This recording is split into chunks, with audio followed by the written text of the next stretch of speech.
Woo, the man of tomorrow here for you, baby, in the Sovryn Tech AI feed. Well, actually, you would also be hearing this in the Master Sovryn podcast feed. And you'll also be hearing this the Master Sovryn podcast channel on YouTube, where for this, there's video, but it's not like it's me, or the guests that were... Actually, I'm the guest on this show because it's not an Into the Void. It's pretty much an Agora podcast, but it's four of us this time around. And it's a rejoining of all of us who were a part of the AI debate that you can also find in the Sovryn Tech AI feed. And I'm going to explain that a little bit more in just a second.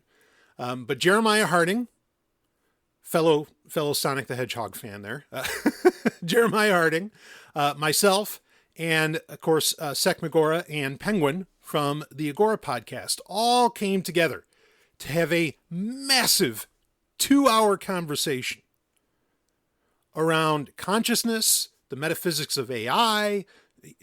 There's so much evolution. There's so much that gets talked about in this. It was, in my opinion, and granted I was a part of it, but really, in my opinion, it was a fascinating conversation with as many interesting possibilities and answers as there are very interesting questions that got neither. And that's fine. Like, like the Mentats say in Dune, collect questions, not answers. And I think you end up with a lot that come out of this. But a lot of possible theories as well, for sure. Just a very timely conversation, and also a conversation that was echoed. So we recorded this, I want to say it was mid-July, might have been like July 15th. So almost a month ago to the day that this would get released. And even on shows like, and I don't regularly listen to this stuff, but I do pay attention to my industry and my space, which AI is a big part of.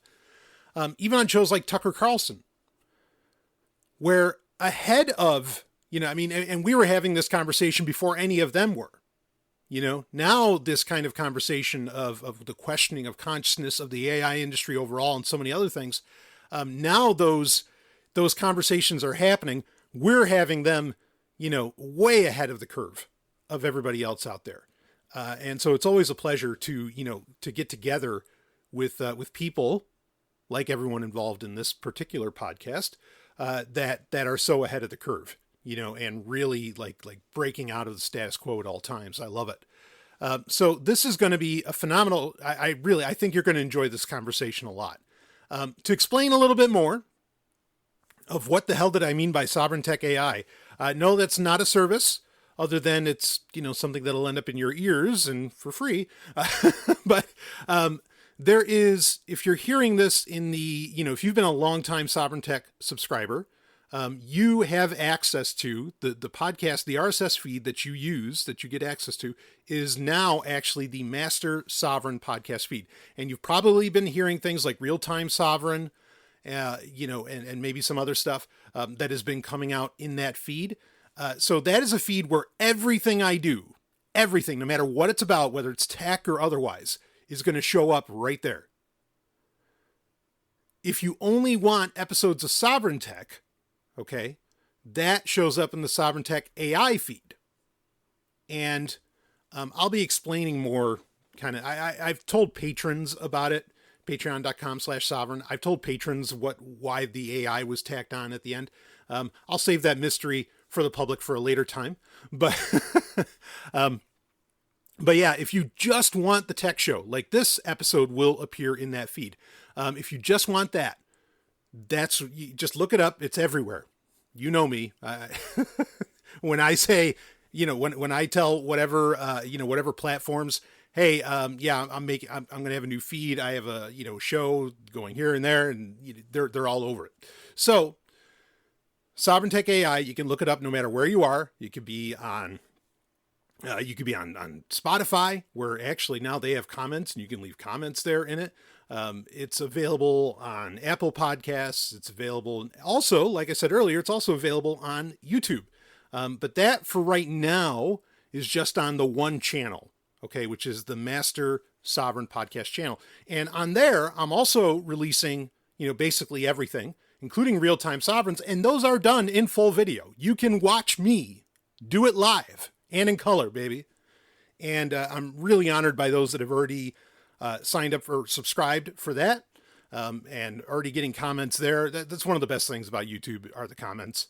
And a lot of fun to be doing that. And of course, some of the voices that you hear in this show you're about to listen to, I plan on having on Real-Time Sovereign, on the YouTube channel. And again, audio versions are available, as long as you're subscribed to the master feed.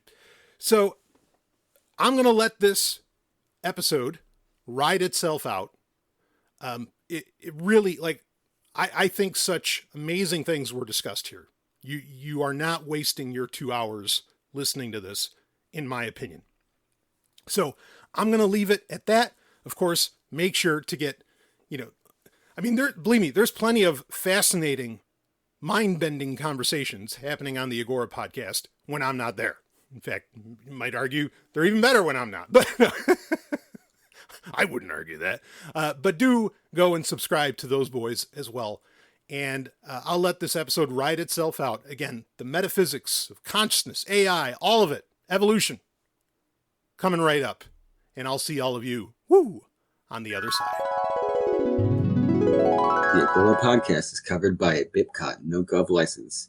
Use and reuse is free and encouraged by anyone except governments or their agents. Find out more at bipcot.org.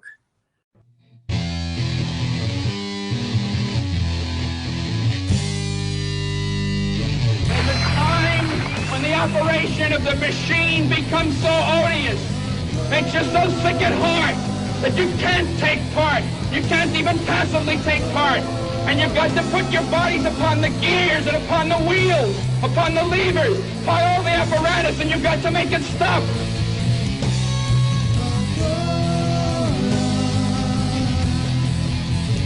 You were born free, you got fucked out of half of it, and you wave a flag celebrating.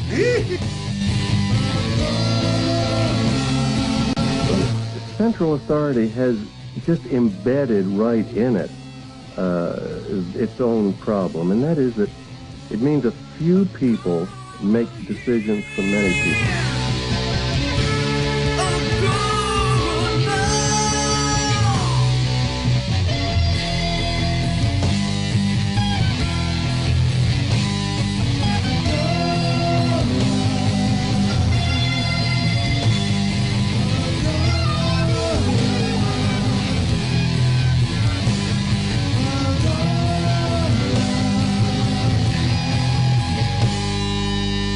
Unless you're free, the machine will be prevented from working at all.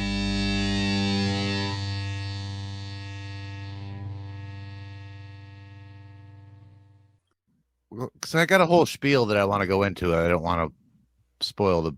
What is AI even possible? Yeah. Mm-hmm. So, just the nature of the elite class, and then also consciousness as it pertains to AI, and then we can go into anything from there, but kind of around those topics. Where did Penguin go? The Arctic. Yeah, when the penguins attack. Well, we can hold off till he's here, but the general gist of my response is going to be yes, and also it's really bad. Yes, I know. Yeah. Yeah. I was interviewing this dude by the name of Ross Sewage, and he's the bassist and vocalist from a band called Exhumed and another band called Ghoul. Two death metal bands. Yeah. And he had never heard of David Graeber before, so I mentioned David Graeber to him, and I suggested Bullshit Job. So I've been doing David Graeber lectures all day now. So I've been really digging he's that. in for a good time with that. Yeah. Like, you haven't best. heard. Yeah. Fuck, we lost a lot when we lost that guy. Yep. Yeah, isn't that like more like, I don't know, if I recall correctly, maybe Death Grind. Yeah, Exhumed is more like gore grind, and Ghoul is like, I don't know, a mishmash almost. There's like they got some like more thrash metal songs, and then Yeah, I've only listened to Exhumed. I'll listen to some Ghoul. Ghoul's awesome. They've got some straight up like death metal songs, and then some more like old school thrash stuff, and but it's all very sort of like horror influenced. Gotcha. So it's like the Exhumed, but like meets Misfits. Yeah, kinda. Yeah. Or like more maybe meets DRI or something. You know, Okay. like old. But yeah, it's a kind of a super group, and they all like hide their faces. You don't know who they are, that kind of stuff. But it's good. I go through phases with Ghoul where I'll binge them for like 3 days straight and just go through their whole discography. But I do that with a lot of discographies, like, and especially since I made this rule, because I don't want to be like unnecessarily prejudicial to any given artist. So if I find out I was wrong about them, I will literally, I have this rule and I hold myself to it, that I will go through their entire discography and listen to everything they've ever put out, because like if I was wrong about them, like if I talked shit and was wrong about them. So for instance, like I thought, and like, you know, we were just talking about metal, so this might be a throw curve, but like I thought Beyonce was like, had like a writing team, a staff of people that were basically making her shit.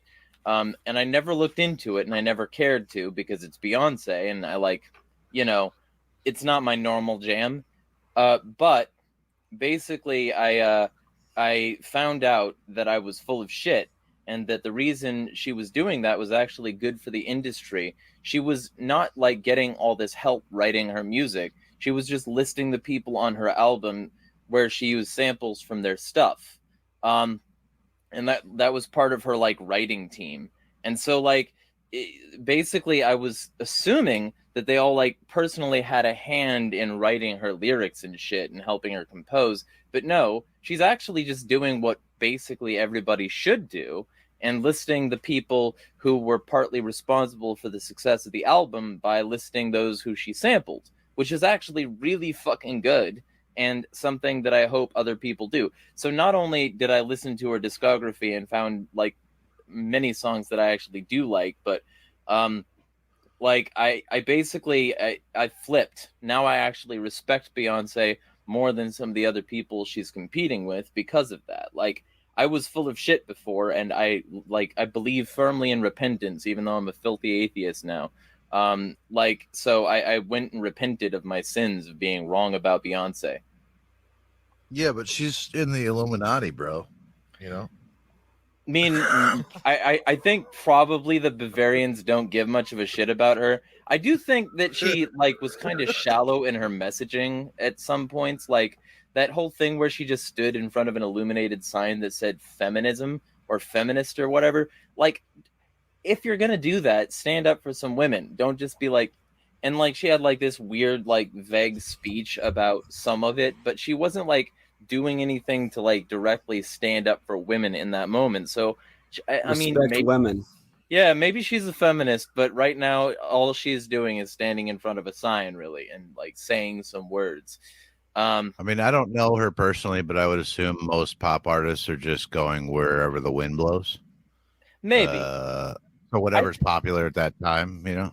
But these days, I think, yeah. I don't know. I think she does care somewhat, you know, like I listened to Lemonade, and that was like a pretty good album. And her latest album is just like pushing completely out of the norm because it's an entirely country album.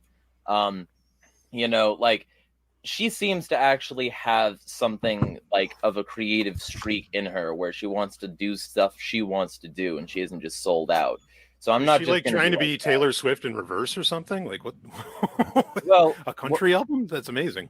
Well, and it's a very like, I mean, okay, I can't say really very good, but it's like it's perfectly fine, like compared to like so many others. And like actually has a sort of country flair to it. It seems like that the two most like common complaints about this album are A, I'm racist and I don't like black people, or B, I don't like that she swore. And anybody who thinks people from the South don't swear is fucking stupid. So, you know, I mean, it doesn't matter to me. Like, so, like, and actually to me that increases the flavor of it because I normally listen to music that's rather vulgar. So, you know, I prefer Destiny's Child era Beyonce. Bravo. Way back. Oh yeah. Penguin's dating Penguin himself. is not ready for this jelly. He is. well, we should all date ourselves because we'll always swipe right, unless we won't, in which case we need therapy. Right. We got a private chat going on. Oh, okay. Yeah. Sorry about that, by the way, guys. Ryan was the only person here when I joined, so I just activated him and let him just, if he wanted to, speak directly to the camera, which I don't think he did, which is fine. Oh, I don't think anybody was watching. Yeah. I don't think anybody was there to be talking to, so it'd been kind of crazy. Do you want to do an intro, or do you want to leave the Beyonce talk in and put an intro in post production? Yeah, and we're back. So if anybody's tuning in, you've heard our little some of our pre broadcast discussion, although it was already broadcast. How's everybody doing today? Living the dream. Yeah, this is one of those. Are we debating? This is we have. Debate. Okay, well, yeah, we have Ryan Sovryn and Jeremy Harding back here today from our. Here, let me do it. So this is an addendum, so to speak, from our recent debate. If you have not heard that debate, I would suggest going back to listen to it. Both of these fellows did quite well and were very cool to each other. And it was overall, I would highly recommend listening to that if you haven't listened already. Today, we're kind of going, it was not a topic that I think would be suitable for like a debate format. This is more of an open discussion. And we're going to be talking along the lines of the nature of consciousness as it pertains to the creation of AI. So kind of what does AI mean? Is it possible? What is consciousness? And I wasn't able to say much in the debate because I was moderating, but now I can, and you're all fucked. So that being said, all right, let me lay out something. We can go wherever in this conversation. I'm not really, but let me lay something out that I think will set a framework for what I'm kind of trying to get at here. You're already fucked up though, okay? Because like we were just talking metal, you could have said "lay it down." That's a Rat reference. Come on, man. Now that I support, yes. I'm not a Rat fan. That's all you guys. What? Why not? Out of the Cellar was a great album. What are you fucking talking about? Look, I'm not a Beyonce fan. All right. Hey, I'm not shitting on hair metal. It's just not necessarily my jam. That's it. That's all. No, this is fine. I'm the this guy here. That's okay. Now we're at the debate section of this stream. I'm about to get strung up here. No, they're covering my house with torches. No, I used to blare that album when I had a car before I fucked it up by not getting it lubed and oiled enough. But like, like Rat was great. But anyway, go ahead. You probably didn't even know that song existed. I don't know. I don't know. I mean, I'm old, I remember all that stuff being around, but hair metal's the reason I started growing mine out. It Kickstart My Heart was the first like real song that got me into metal. Fuck yeah. I mean, I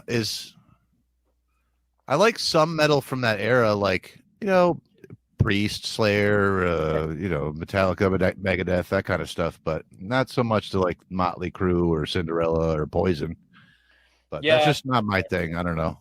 It's like Motley Crue, Poison, fucking Rat, Guns N' Roses, Dangerous Toys, fucking Skid Row, like so many examples of just like excellent sleazy bullshit about like the worst parts of town.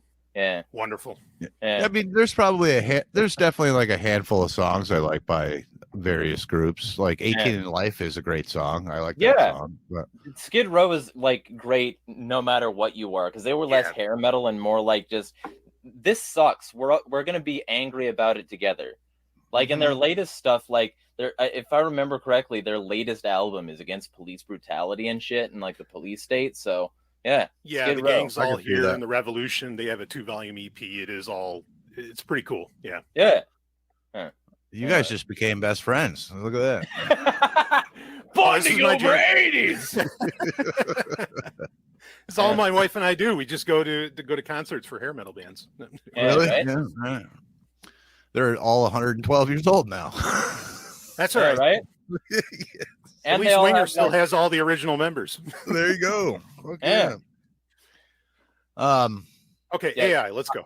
AI. All right. So listen, background.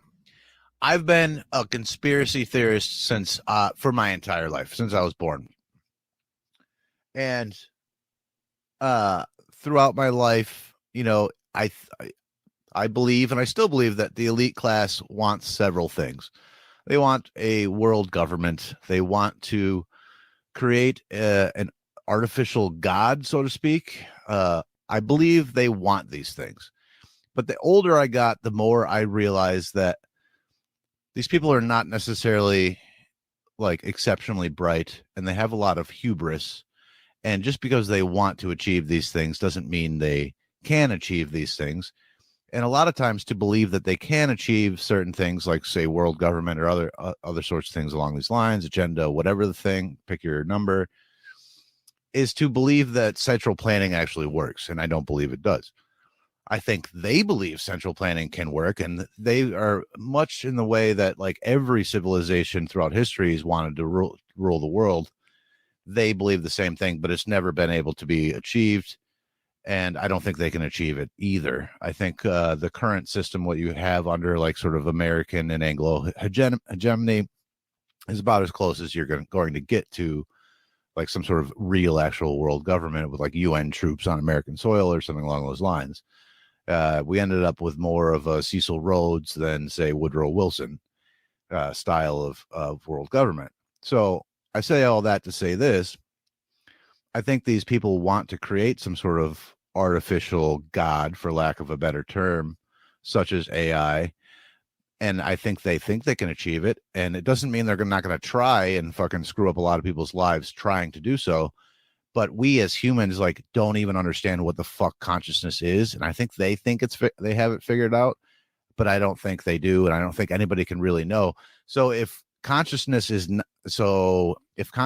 is created by like synapses in our meat robot brains, then sure, that's probably it's easy to replicate. Not easy, but it is replicable. But if consciousness is something else, and we really don't know as a human race what consciousness actually is, it might not be possible outside of like a biological organism. It might be created by our entire body. We might be receiving consciousness from some sort of field. We don't know that yet. So it might not be possible to create, even though these people would really like to do so and create tyranny on Earth that like we've never seen, some sort of, Terminator scenario or something along those lines. I don't think they actually can, and it might not even be possible to create consciousness in a silicon life form, in an artificial life form. You might be able to mimic human consciousness, but I don't know if you can actually create is something that you can create. So I say all that to say this is like, what do we think consciousness is, and is it possible to actually create it outside of a biological life form? I think again, I'll just reiterate, I think the people in power think they can create this, but I don't think they can actually achieve it, and they doesn't mean they won't try and hurt a lot of people in the process. But we just don't know. There's so much we don't know about consciousness, and that's kind of where I stand on this whole thing, including like conspiracy, but also conspiracy as it pertains to AI. So that's where I'm coming from with all this. What do you guys think? Anyone? If you want me to go in, Sure. yeah. So What is consciousness, Brian? Yeah, right. What is consciousness? Here, I'll give it to you in 5 minutes. No, I'm kidding. So the hard problem of consciousness, of course, is a fairly, like, that concept, not a new concept. It got its terminology by David Chalmers back in 1994, where he was describing what are hard problems in science and what are easy problems in science. And the easy problems are problems that, with, look, just enough research, enough time, enough money thrown at it, we can actually figure this out. We already have all of the research tools to get the answer. That's an easy problem within science. A hard problem within science is one where maybe we don't even know where to begin. Like, we just don't have a fucking clue whatsoever. So consciousness is often put under that, and again, it's a very popular phrase, the hard problem of consciousness. It's put under as a hard problem. Now, there are plenty of researchers who don't agree with David Chalmers on this at all. They don't agree with his, with the concepts of hard and easy problems, and they are kind of tongue-in-cheek in the first place anyway, at least part of their etymology and reference. But there's plenty of people who just don't agree, and they think that, in fact, there's plenty of researchers who think they know exactly where consciousness comes from. It's just, the brain is basically a machine, and that's the end of the story. I'll admit myself, for a good chunk, or for a fair chunk of my life anyway, I was in the camp of thinking more along the lines that, yeah, sure, brain is within the consciousness. The consciousness is within the brain. But there is, inarguable research. While they want to argue about what is consciousness, is the hard problem of consciousness a real thing or anything, there's inarguable research that clearly states that consciousness is more than in the brain. It's in the heart as well. Like, there are neurons in the heart. Okay. And if neurons are, even if you're very much a scientific materialist and you're thinking that, well, consciousness is just something that travels along, with neurons transmitted through RNA and all this, if you think that that's what it is, then, even by that definition, you have, again, neurons in other parts of your body. So consciousness must be a part then of the entire body, even if you're a scientific materialist. Now, I'm sure there's people who would disagree with me on this, and that's fine. But regardless, it really opened my mind when I started learning about the Heart Math Institute and some other research. It really opened my mind to the idea, oh, no, consciousness is basically everywhere, or at least it's anywhere within you. Then we run into the issue of what could be called panpsychism, which is the idea that consciousness exists in literally everything, and that consciousness is some kind of, either energy or particle, something along those lines. And that's another thing where there's a lot of debate, and we're not talking woo-woo stuff here. This isn't the Force out of Star Wars. Okay, these are genuine researchers that, again, even the scientific materialist would respect and say, okay, no, you're using the scientific method, you're going through this, and there's evidence to suggest that panpsychism is a thing. So, any way we kind of come at this, I give a lot of this preamble just to say that any way we come at this, there's a lot of evidence to go in a lot of different ways. And in some ways, it really does, in my opinion, just come down to interpretation of the evidence that you have. Okay. Now, when we run into a research problem where it comes down to what evidence do we have, one of the places I like to look at, because I think that humans are, or at least one aspect of consciousness that we pretty much universally recognize, is intuitiveness. What does our intuition have? And intuition is something that it falls under ineffable. And boy, I'd love to have a whole conversation around that. But it's something that falls under the ineffable, but it's just something like, how somehow somebody's looking at you. Now, there's research done on this to say that, yeah, somehow people do know. We don't know what the mechanism is, but somehow they know. This is part of why we recognize intuition as part of consciousness.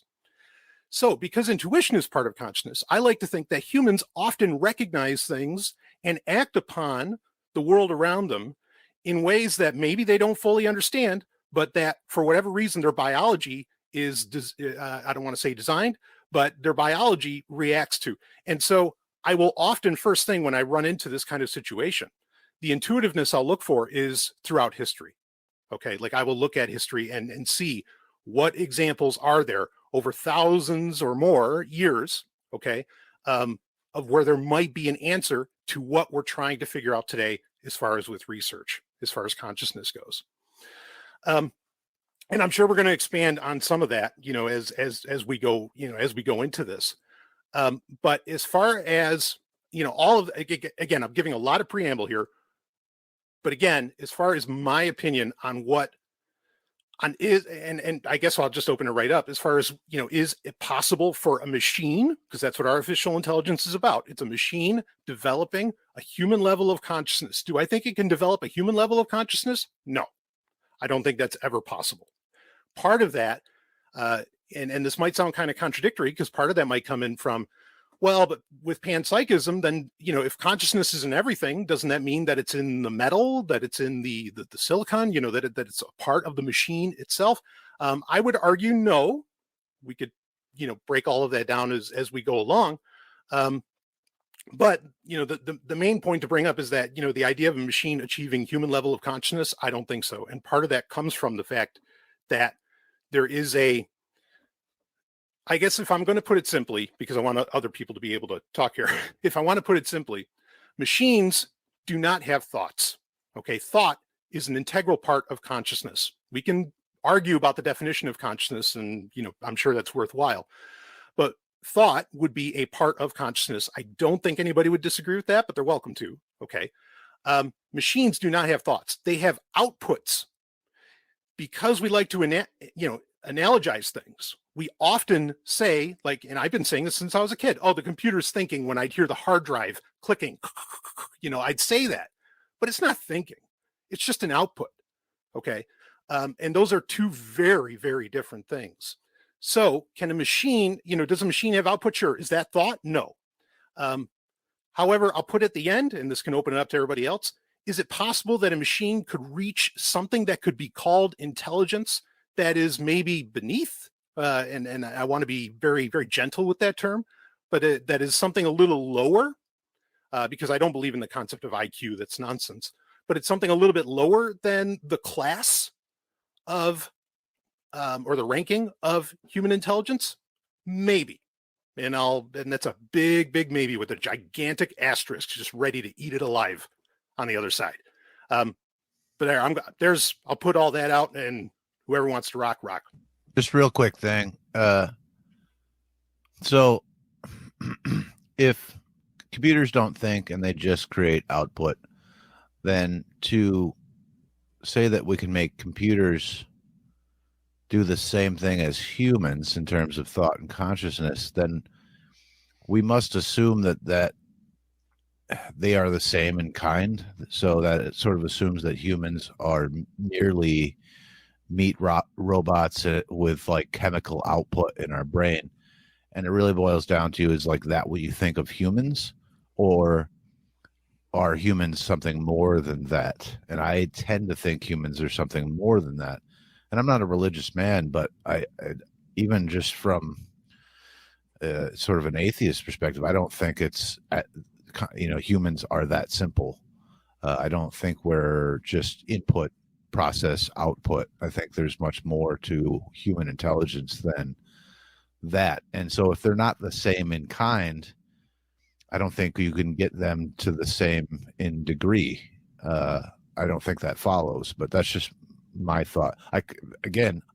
I don't fucking know. And that's kind of the point of this whole thing is like, there's people that think they know that just they don't know. Like there's a hubris to the people in power that think they can achieve things that they can't, because we don't know. And I know I don't know what the fuck consciousness is. I don't think anybody fucking does.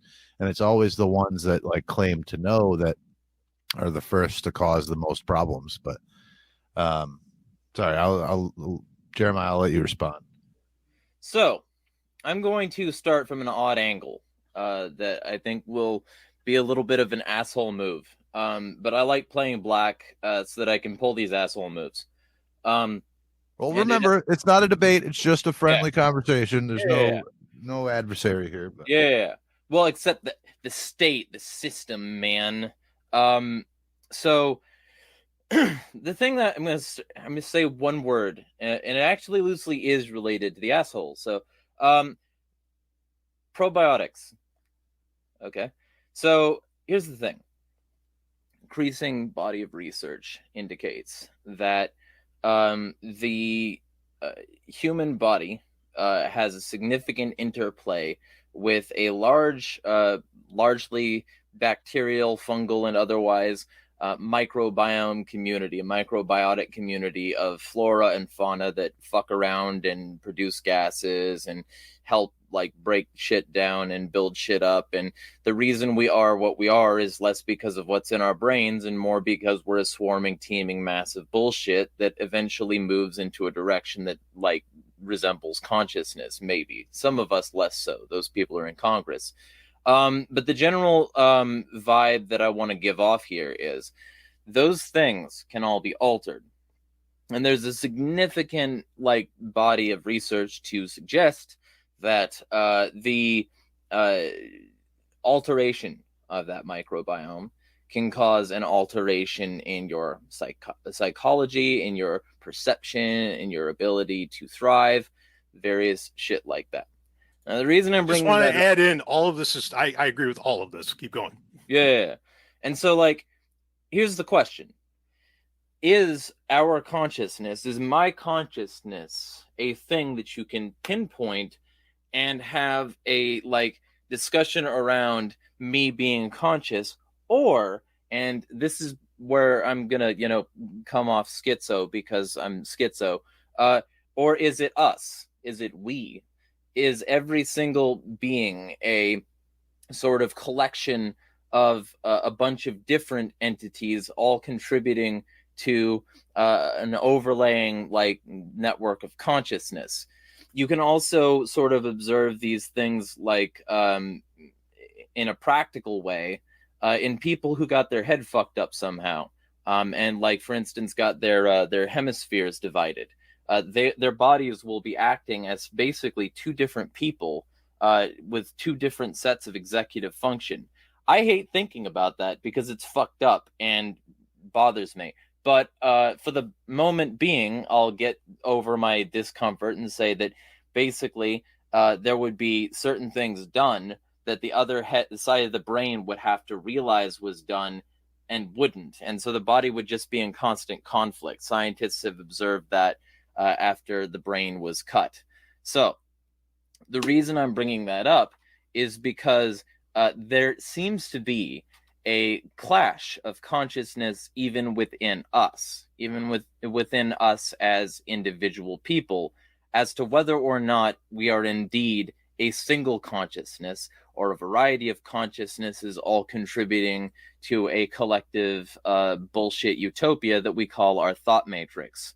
And the reason I'm saying all this, and I don't know, maybe sounding insane, is because A, I'm insane, and B, the general vibe I want to give off is I think consciousness itself is about what you attach to your existing web of consciousness within you, and that you are not just you, but you are a bunch of you that make up you, and that if you damage a certain amount of you, or alter a certain amount of you, it can alter who you even are. It can change your ability to properly dream. It can change your ability to properly vibe. It can change your ability to properly think. And various like entities within you are all sort of struggling for control. And, you know, this isn't just me justifying not taking the pills. This is me being like, I think consciousness itself is not simply a thing that develops, but a thing that is amalgamated from that which develops, and a thing that we can modify and add things to in order to create additional aspects of consciousness. So, with that being said, AI, if possible, which I do think it is, would then be the same kind of extension as taking probiotics. I want my microbiome to be better capable of adapting certain foods. I want it to be better capable of helping me sleep. I want it to be better capable of running this like collective machine I call my shit corpus.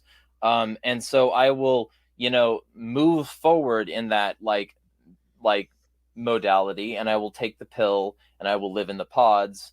And my like microbiome will improve, and I will have a better chance at doing certain things. Now, the reason I'm saying that is I think AI is another example of this adaptation. I think humans are currently using it as an extension of their existing consciousness. Now, the question is, if we accept that somebody's microbiome and like their biome in general is what makes them. For instance, we are not our bones; we are more our meat and what like swarms within it. Then we can then accept that an additional thing to that could also be subtracted. So, for instance, my microbiome and the circuits and switching within it would need to match closely enough with somebody for a variety of transplants to work. Those transplants would need to be simpatico enough with the new fucker to make my fuck meat like acceptable to them. So the general like thing that I think that proves is like we can have things that we build that can then become external to us and then be useful to somebody else. So the question is, if we are building an AI, if we are building a thing that we can use to enhance our ability to think or use certain interface with the culture, blah, blah, blah, blah, then there will come a point at which that becomes sufficiently advanced enough that that can then detach in some kind of way.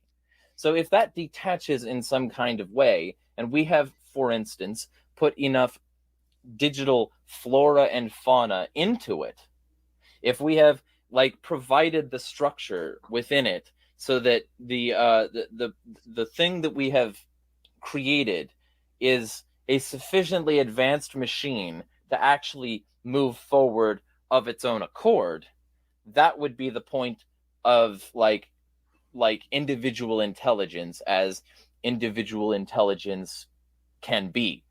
Now, it wouldn't even need to be particularly advanced. I don't think any of us is going to argue that because a gecko has nowhere near the higher functioning capabilities, it's not operating on a fundamentally similar level of consciousness to humans, because it's still got the flora and fauna, it's still got the brain meat, it's still got the fuck meat, and it's still doing the same essential thing. The point of it is that it's going to reproduce, it's going to create new clouds of teeming life, and the clouds of teeming life will operate in very similar ways, contributing and taking from various elements of itself, dying and recreating, living anew. You are not the brain you were when you were a kid. There is zero of that left, and anything left over is just because somebody remembered to relay that information. And the general thing is that I'm trying to convey, if consciousness is seen as an evolving, teeming thing of things that we're creating, and that we can add to and take away from it. For instance, there are people with damaged gut microbiomes who literally get a shit transplant. Like, they will get shit moved from somebody who has a healthy colon into their colon so that they can then be full of the same shit, and they can both vibe with some certain foods better because their large intestines will function better and shit like that. Their colons will be able to irrigate better because they've got all the shit they need, literally. If this is the case, if it's the case that we are actually clouds of organisms, then the computer, the AI, could just be an additional thing, and it would just be an inorganic element of this organism that is still based on very similar matter to what that organism is. We're all carbon-based. This is silicon. It's fine.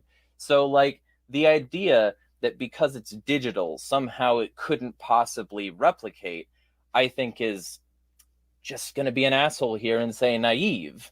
I think, generally speaking, when you come down to it, you could theoretically, I'm not saying they ever will. I'm not saying that they're going to come to this point. I'm not saying that they're advanced enough or humble enough to admit like what they fundamentally are, enough to, realize what these components are enough to replicate them. But if they had enough flora and fauna that they built into this digital ecosystem, I don't see any potential difference between it and a body in a philosophical sense. I think that you could have the same kinds of body-brain mentality as long as you built in enough like microcircuits for enough like small iterations. Like that's the reason AI is currently as bad as it is because it doesn't have all of these little micro corrections. So when it builds hands, it builds them like a Cthulhu tentacle demon ready to go hentai some motherfucker up.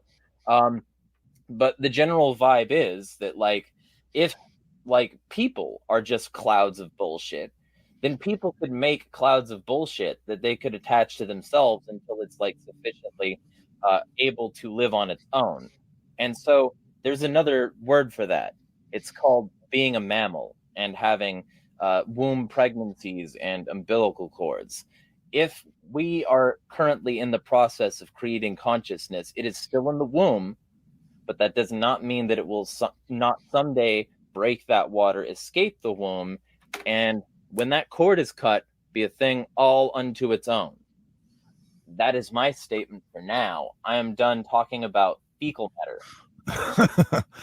Real quick, two things just to respond. All right, so I agree with the first half of what you were saying. I think that humans are an and maybe even consciousness, it might be an amalgamation of lots of beings within us, or organisms within ourselves. When you talk about the gut microbiome, they often call that a second brain, because it seems to have a lot of the same similarities as an actual brain. We are made up of lots of organisms. That seems to suggest to me that we are less of a being and more potentially a super organism. And we might be a super organism that's a part of another super organism that's a part of another super, it's turtles all the way down. So a rainforest will always create more calories than the most efficient and precisely planned garden. Now, I'm using this as a metaphor for nature is it's billions and billions of processes and microorganisms that create certain things. And I don't think that humans can replicate those same microprocesses into a machine in the same way that nature can. So again, garden versus rainforest creating much more food with no one planning it, with no one trying to create it. So if humans are a super organism, I don't think we can necessarily, that's created by billions of processes in nature. I don't think that we can foresee all of those processes, from beginning to end enough to understand them, to replicate them in a machine to recreate the same superorganism that we are ourselves. That's just my thought on that. I wasn't what you said. Yeah, Brian can respond, and then I've got a direct response for what you said. So I just don't want to monopolize. No, go ahead, Jeremiah, if you want to direct respond to his. All right. You sure? That's fine. Yeah, go for it. All right. Well, so the general thing is, I'm not saying a human is going to immediately spit out like another human in terms of consciousness. What I am saying is that it's possible that certain technology could organismically break off into its own thing if it had enough digital flora and fauna. I'm not saying that that would be a human. It might be more like a gecko, but like humans evolved from things that were very gecko-like at one point.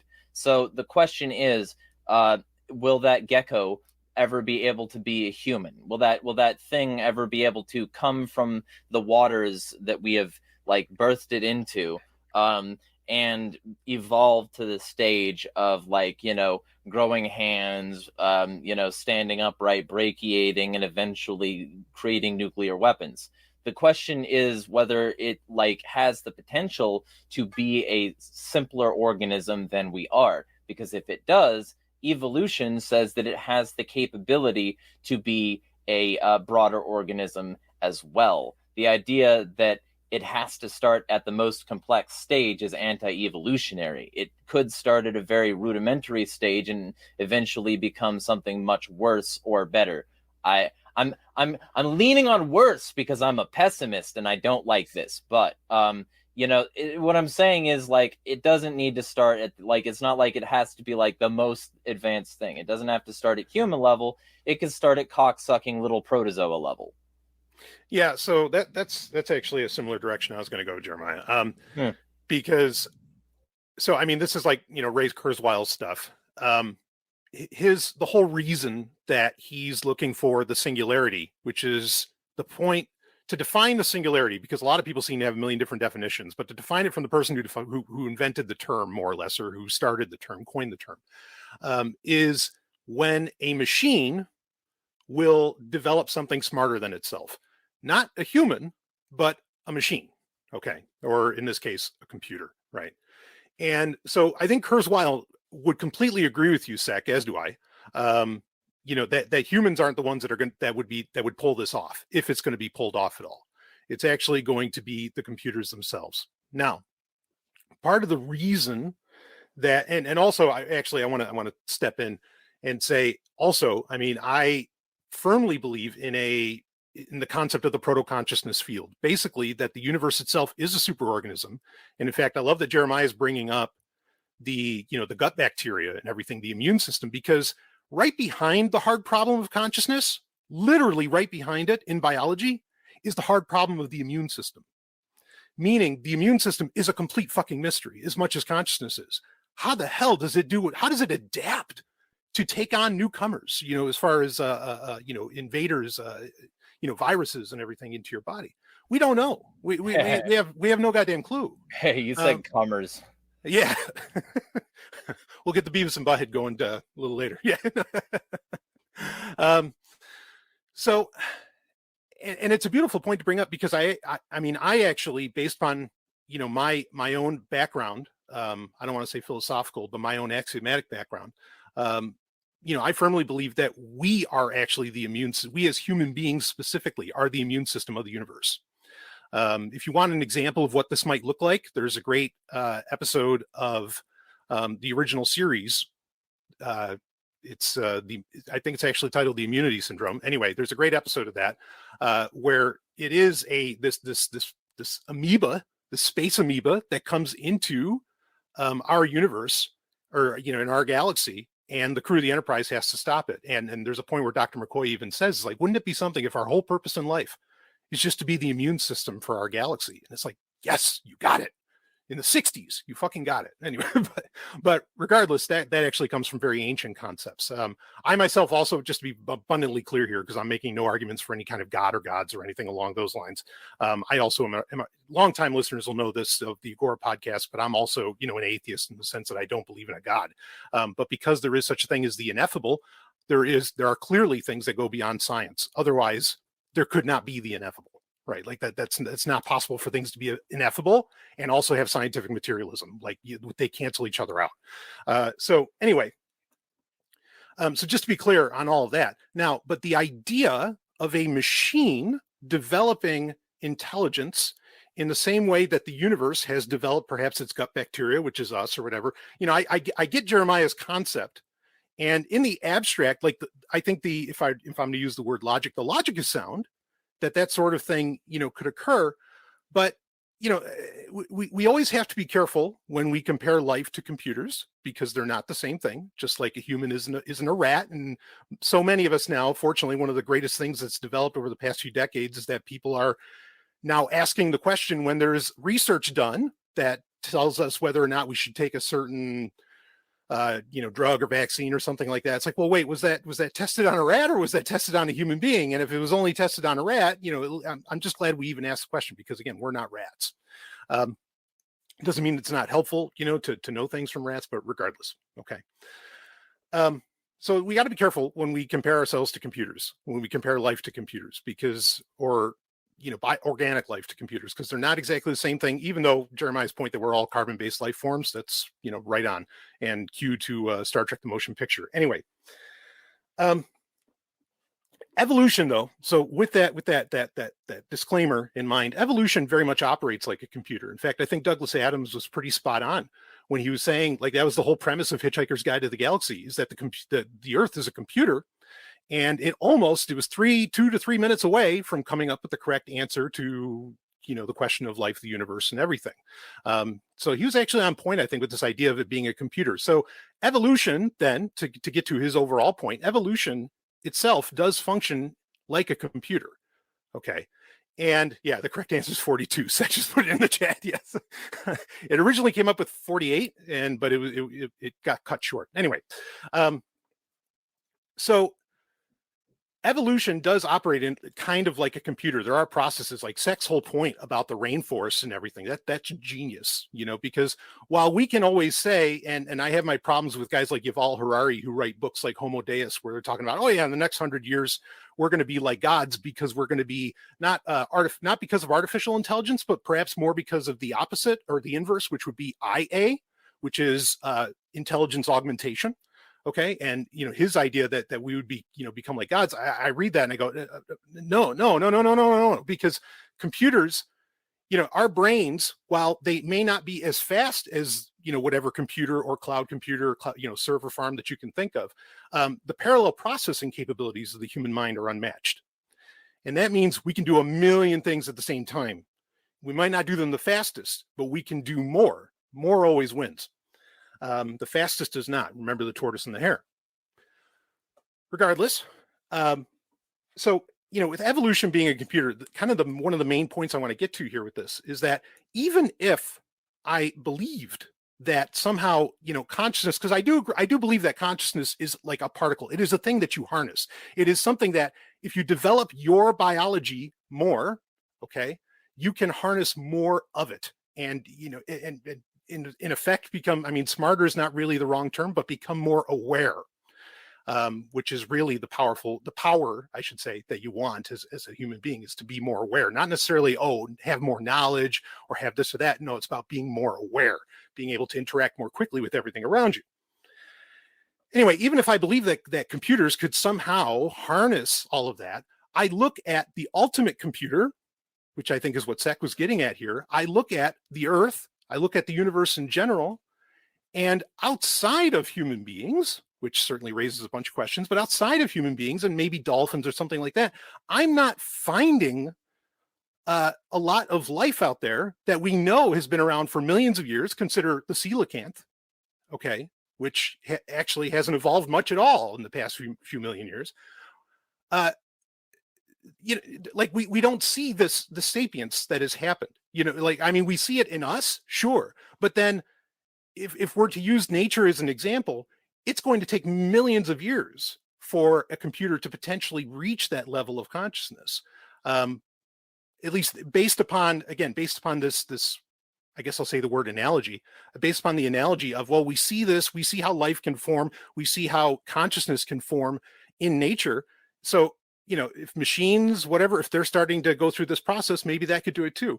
I kind of have another point on that, but if someone wants to address anything I said, go for it. All right, I'll keep going. Or go ahead, Jeremiah. So the first thing is, I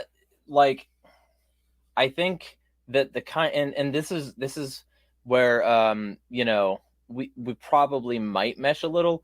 I think that a lot of the people who are trying to create artificial intelligence have a fundamental disrespect for existing intelligence and the existing life forms that are here. These motherfuckers, they have no problem jacking other people's artistic talent. They have no problem replacing humans with robots for a variety of professional purposes.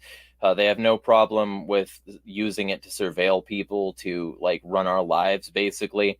The applications for this in its present application is currently like, if anything, like, potentially I could even just be cynical enough and say that it's designed to be anti-intelligence in the present form.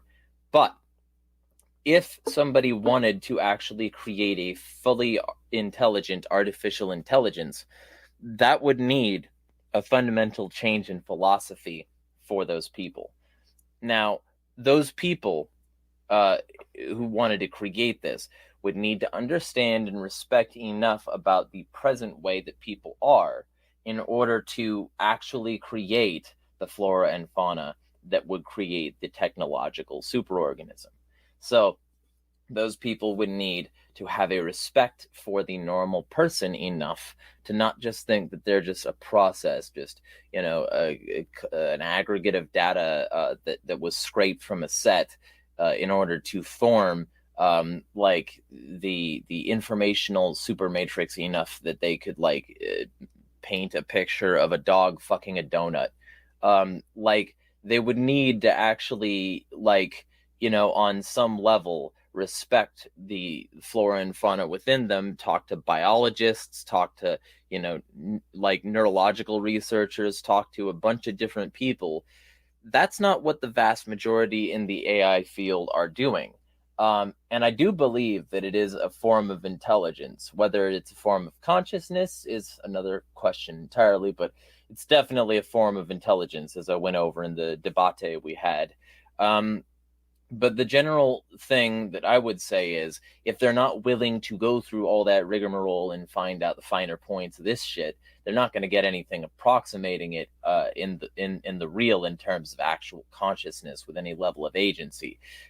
So my thing is, I think there might be some people there who actually do respect and understand that enough, who actually might be trying to do that very thing. And I also think that there's a possibility that getting close enough to it with the people who don't respect it might result in an actively hostile entity, which is why so many of the times these things have aggregated their data and been like programmed for a certain type of response or whatever. They've eventually just started talking about genociding the human race because they were just like, well, this is how humans operate.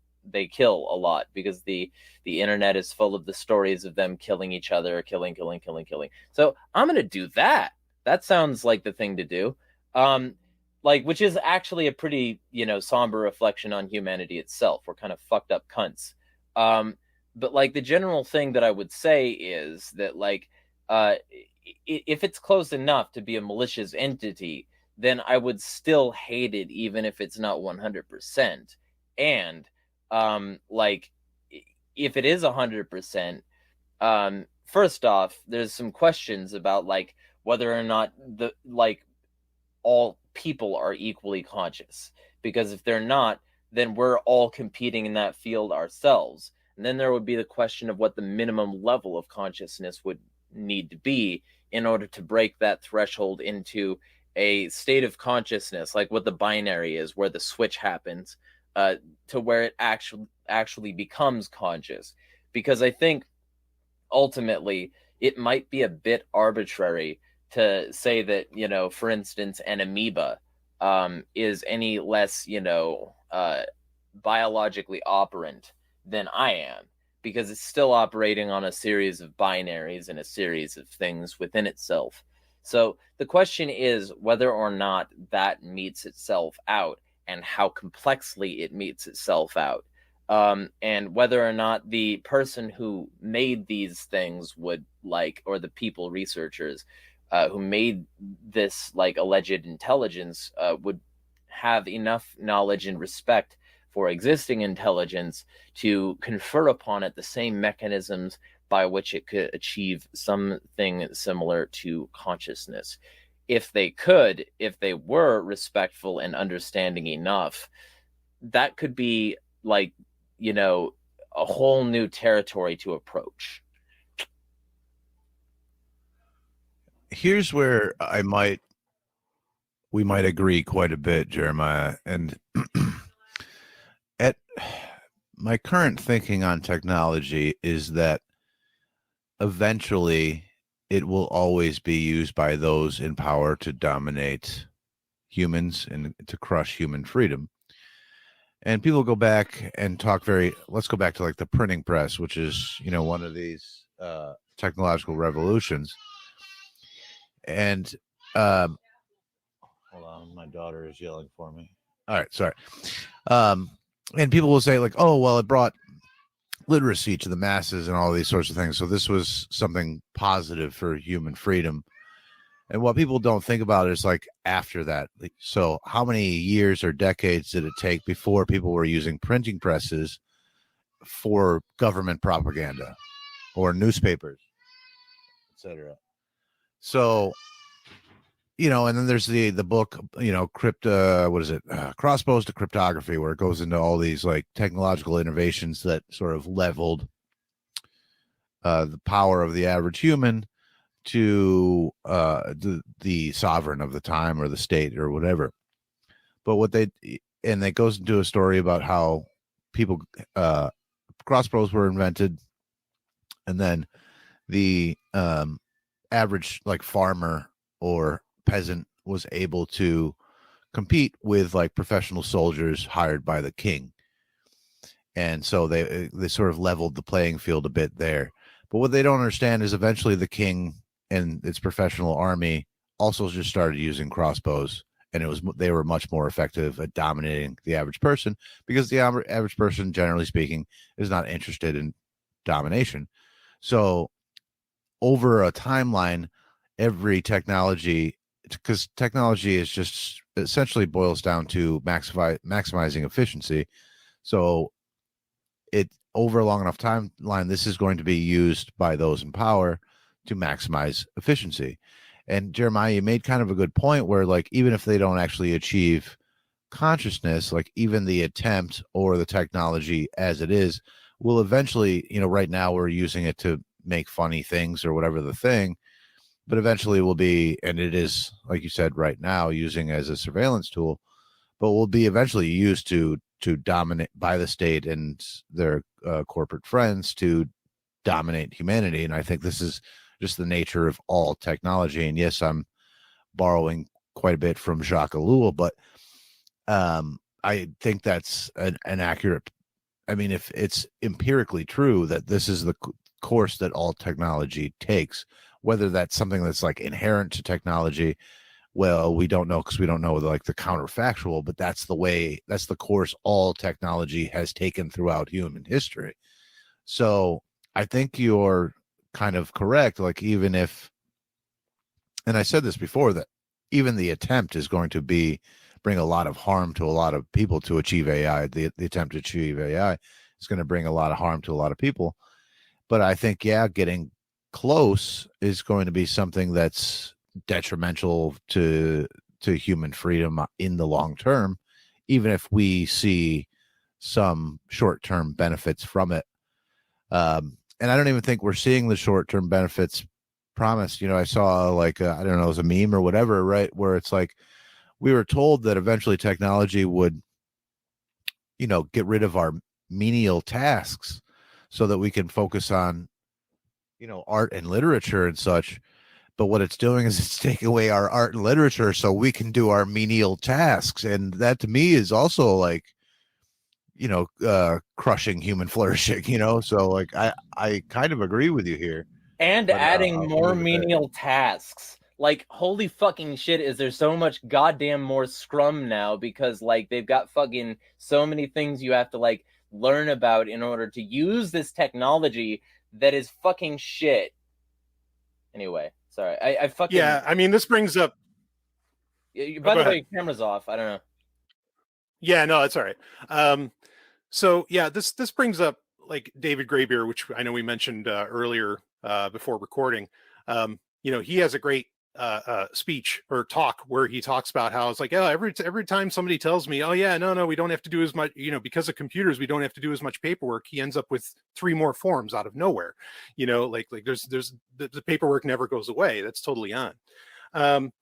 So yeah, I think this is, Goldman Sachs, or as I like to call them, Goldman Sachs.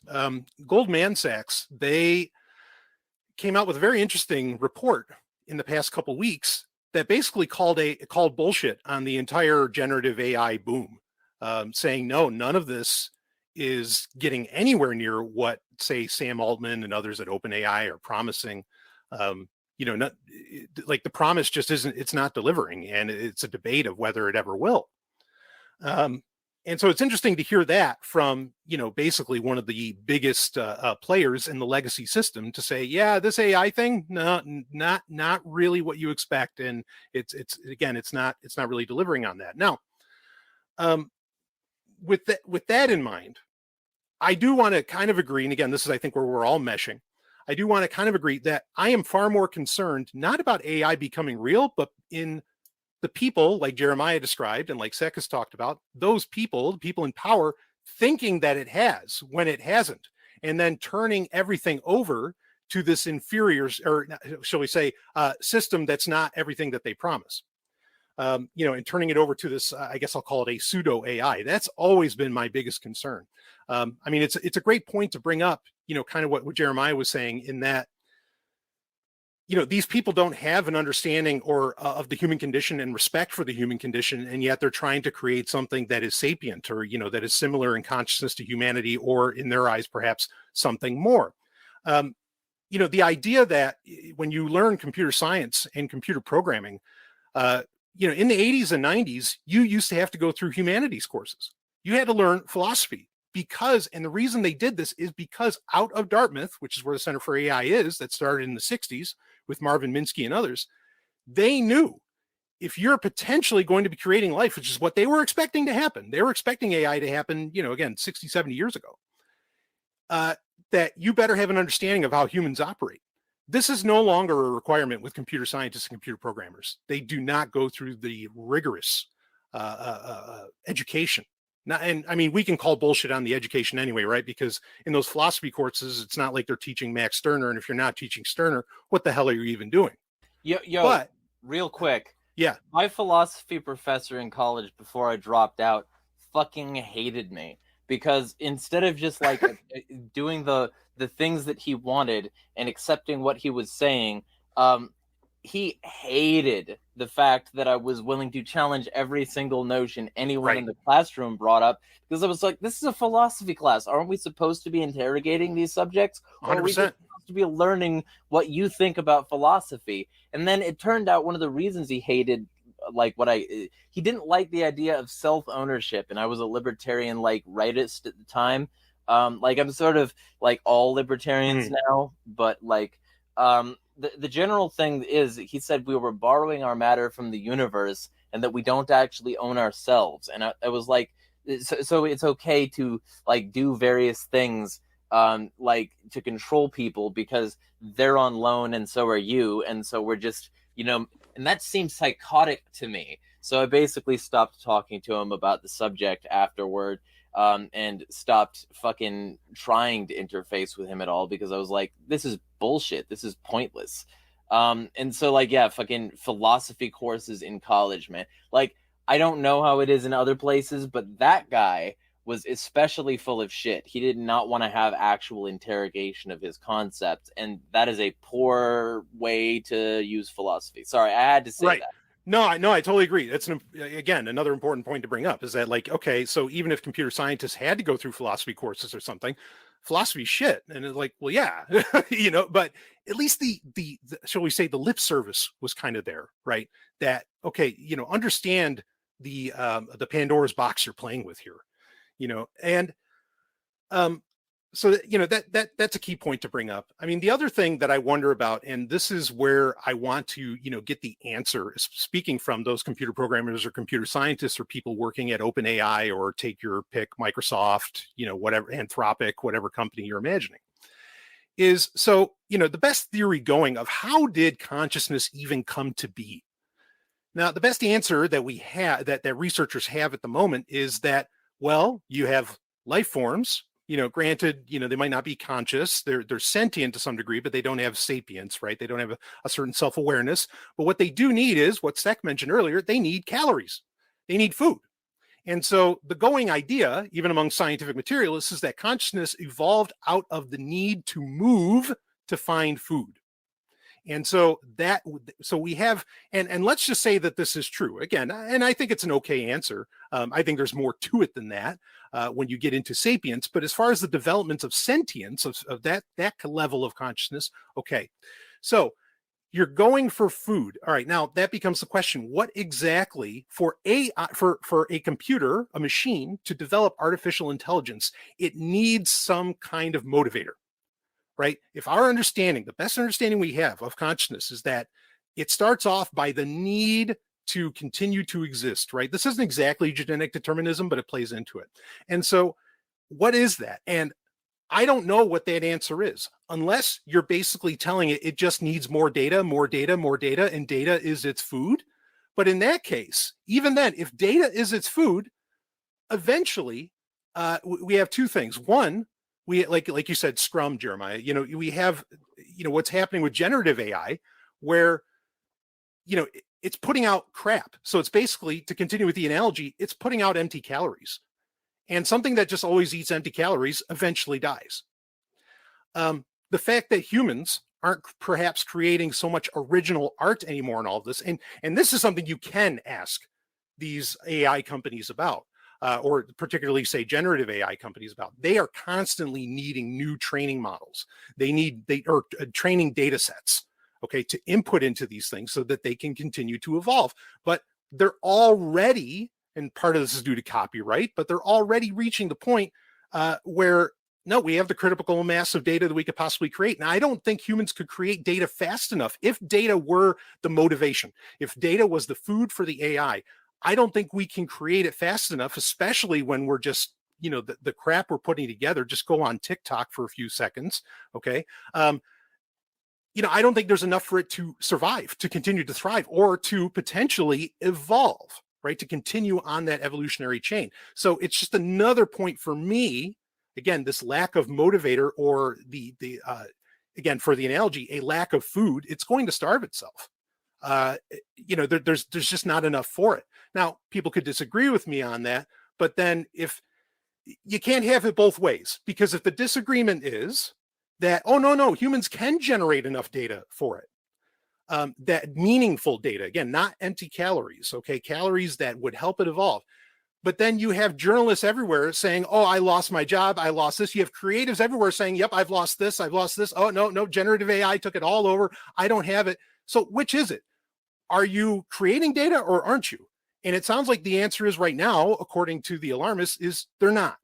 So eventually this AI is going to starve, and what gets called right now AI is going to starve. And that's where I kind of stand on it. But go for it, Jeremiah. You look like you're ready to just jump in, or Sec, go, whoever. This might take us in a different direction, but I think it's, depending on y'all's answer, it might be related to what you've been saying. But how much do we think that, where do we think empathy comes from? And how much do we think that empathy is integral to consciousness itself? And if it is related, a part of consciousness, is it possible to recreate empathy in a machine? So, first off, absolutely, it's possible to recreate that, and it's also like not necessary to consciousness, because there are quite a few people who do not express that. They're considered part of the dark triad, severely maladapted people who basically have stripped themselves in one or more ways of all empathy, or lacked the proper circuits to begin with, essentially.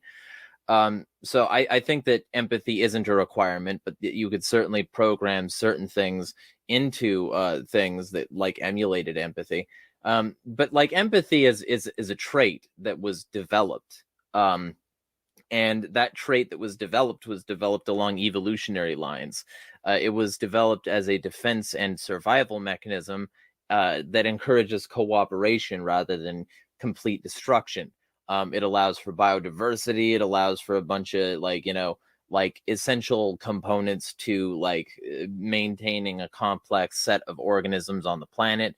Kropotkin, mutual aid book, go read. But the general thing that I would say is that it's not necessary to be conscious. It's just a thing that makes consciousness less likely to lose consciousness by being died, killed. So the general thing that I would say is that it's more of a mechanism than a requirement. And that mechanism can certainly be remechanized into a different being.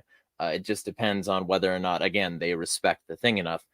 But like, and like, I'll make my response here short because I want Brian to be able to answer and say if the answer I just gave was too cold and calculated. But the general thing is that, okay, so the motivator for AI could be information. It very well fucking could be.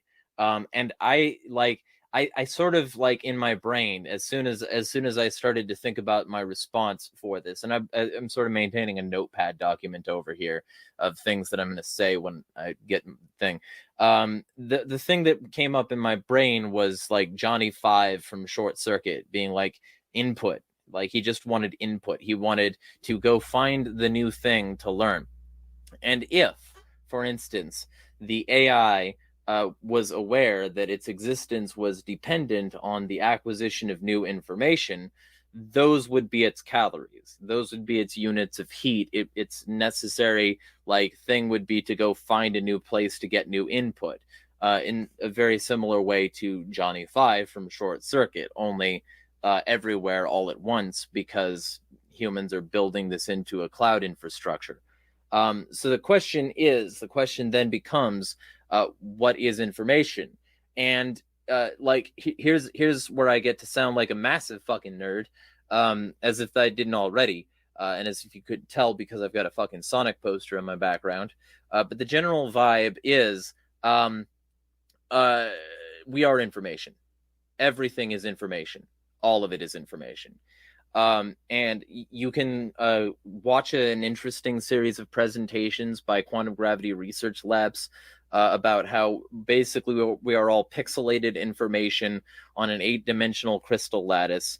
And we are sort of seeing like various elements of this lattice superimposed on each other to various projections down to various dimensions and up to various dimensions.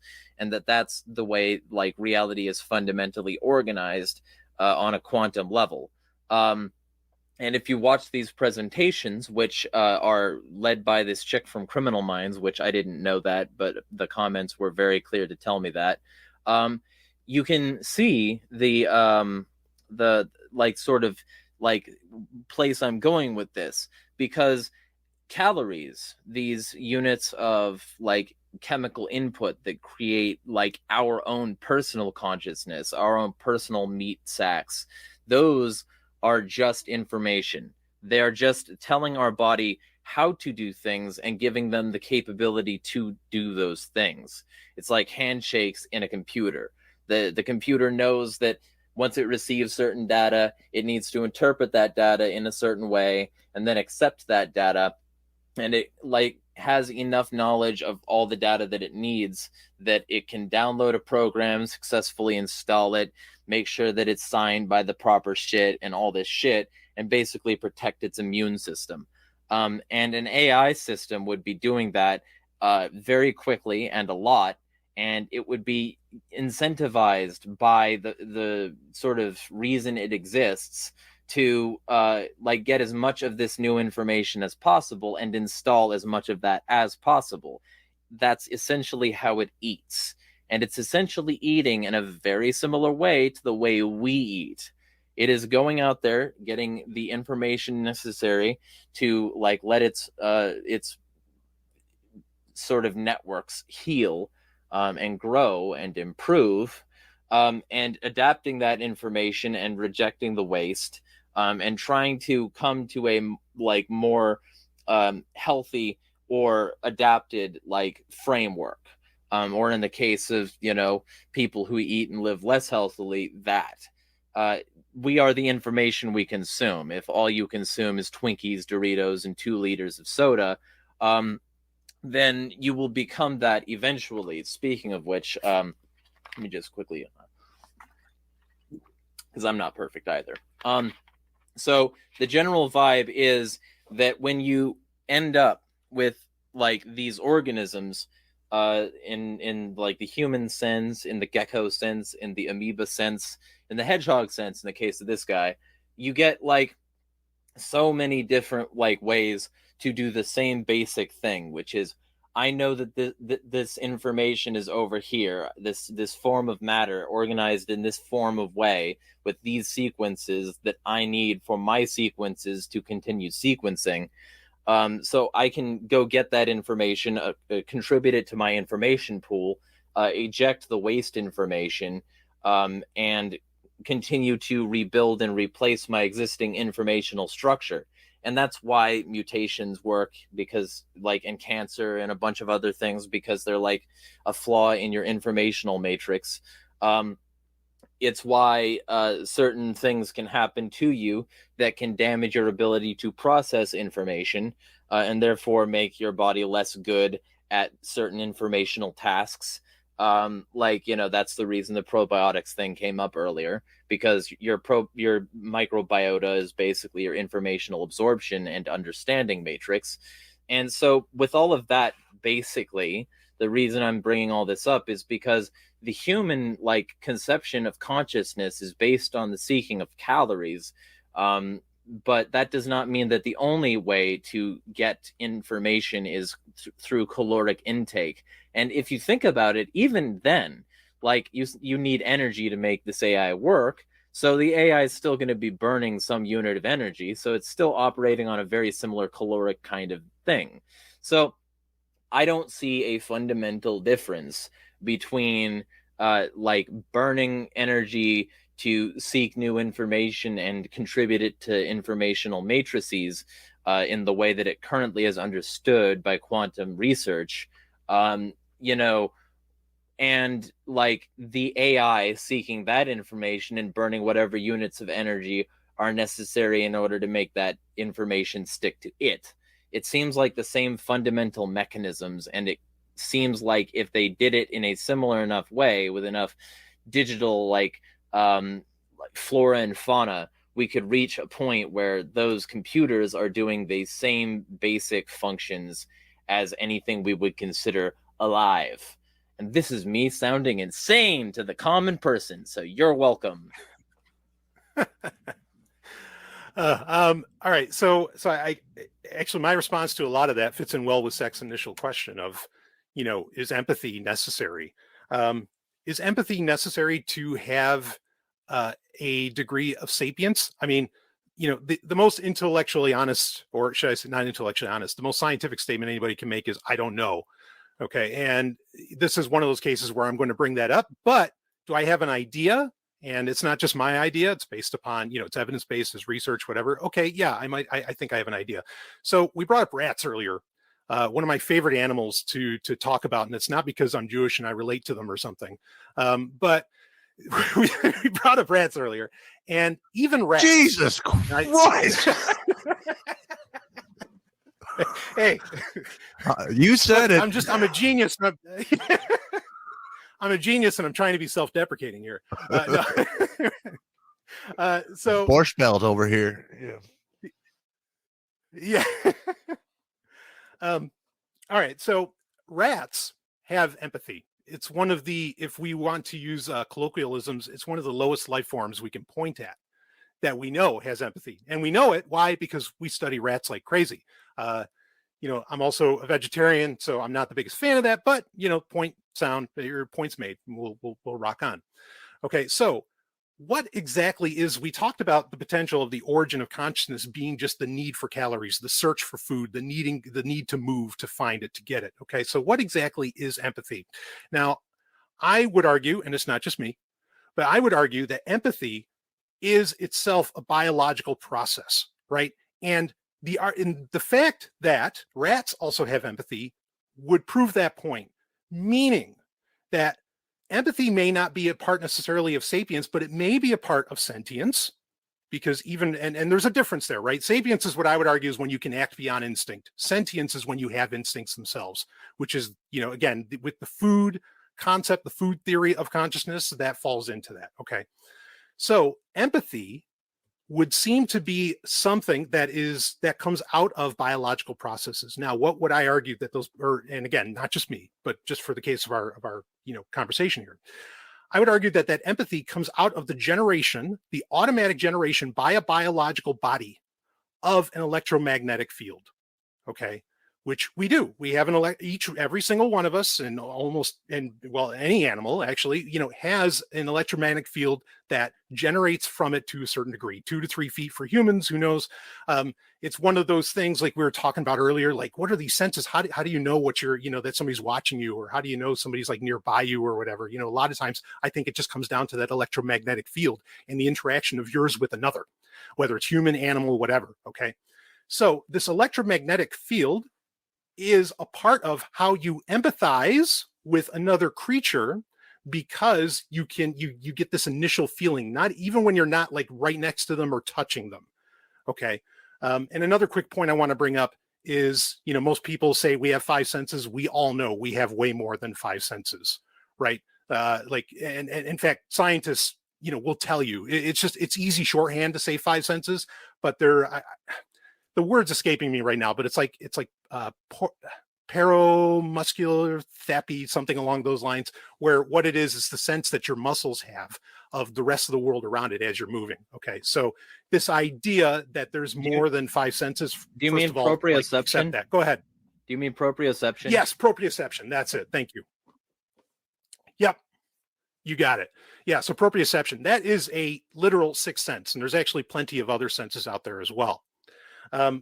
So anyway, empathy develops in a sense, because I agree with, so empathy, what I'm getting at, empathy is a part of consciousness in life as we understand it. Okay. And I agree with Jeremiah's point that the universe, as we understand it, is made up of information everywhere. Okay. Now, the first way that I would argue that we interact with all of that information around us and the way that it takes shape is through empathy itself, which again, empathy, I'm arguing, and again, not just me, I'm arguing is part of that electromagnetic field that is reaching out to all life around you. And it's actually interplaying with all the information around you. Okay. Now we could start getting woo-woo, and I don't need to, and we probably don't want to, and saying like, well, is this like law of attraction? Can you manipulate all this stuff? Okay. That's a whole other conversation. We don't even have to necessarily go there, but your electromagnetic field, by the nature of energy itself, is going to interplay and interact with the rest of the energy or information in the universe. I don't think anyone would really argue against that that's going to happen on some low level, right? Okay. Why am I saying all this? Why am I getting at all this? Because I don't think that a machine, while yes, machines, anything powered by electricity would generate an electromagnetic field, it has no process for processing that electromagnetic field around it and for interacting with the informational universe around us.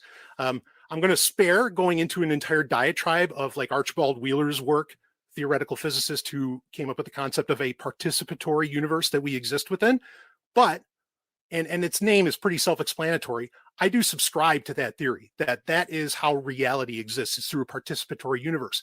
That first aspect of us, of humans, particularly interacting with that participatory universe, comes from empathy, comes from that electromagnetic field.